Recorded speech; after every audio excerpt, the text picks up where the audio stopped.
Bonjour, dans la vidéo précédente, on a vu comment utiliser les view components avec pour faire une flash notice.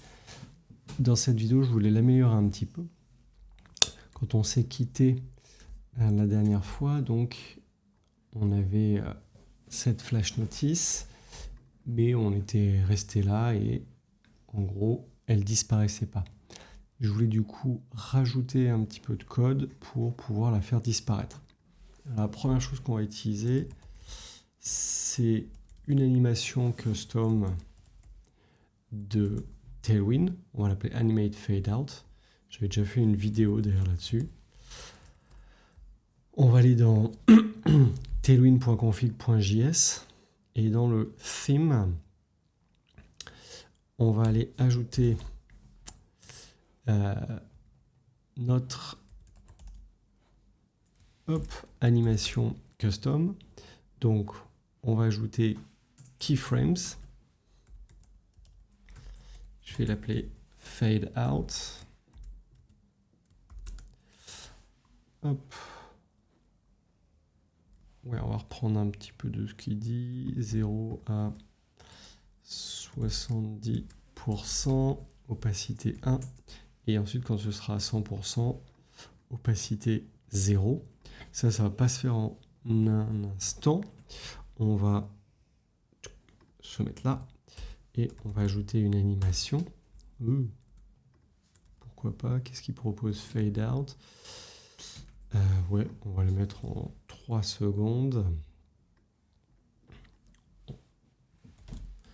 On va le faire de manière linéaire. Et voilà.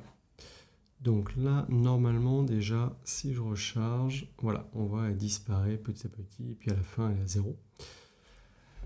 Sauf que quand l'animation est finie, elle est toujours là. Donc nous, il faudrait qu'on puisse l'enlever. Pour faire ça, on va aller générer un stimulus, et on va l'appeler remove. Donc, ce stimulus, il est ici.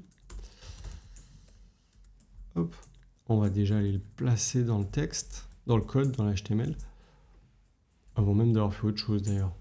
On va vraiment tester juste ça. Alors ça, je vais me le mettre là. Vous pouvez voir un peu plus clair. Lui, je le pose ici. Et si j'inspecte et que je recharge, ok, il est connecté. Donc ça, c'est une très bonne nouvelle. Et on va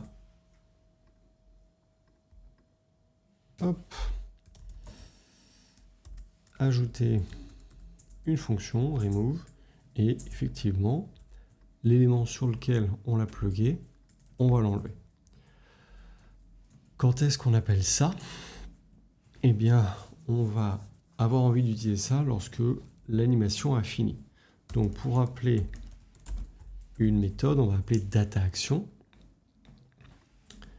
Et ça, qu'est-ce qu'on veut? Alors, effectivement, à la fin, ce sera remove, le contrôleur remove et la fonction remove. Si je mets rien, par défaut, c'est un clic. Et moi, c'est pas ce que je veux comme action pour le déclencher. Je veux animation end. Animation end, c'est en fait un événement JS qui est déclenché une fois que l'animation Tailwind se termine. Et je veux que ça l'enlève. Donc si je relance, cette fois, hop, elle disparaît et elle ne réapparaît plus.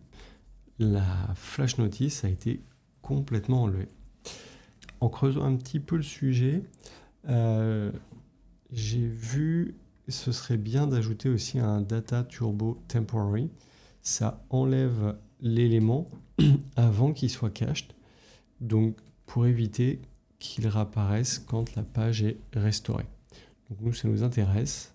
On va pas forcément voir l'effet comme ça, mais on peut rajouter du coup un data turbo égale temporary. Merci autocomplete. Très bien. Donc désormais, lorsque j'ouvre la page, j'ai la flash alerte qui disparaît au fur et à mesure. Et ça fonctionne aussi si je mettais une alerte, ce serait pareil. Hop. Oh, il y a un truc bizarre. Hein. Très bien. J'espère que ça vous a plu. Continuez de me suivre sur Cocoricodo et à bientôt.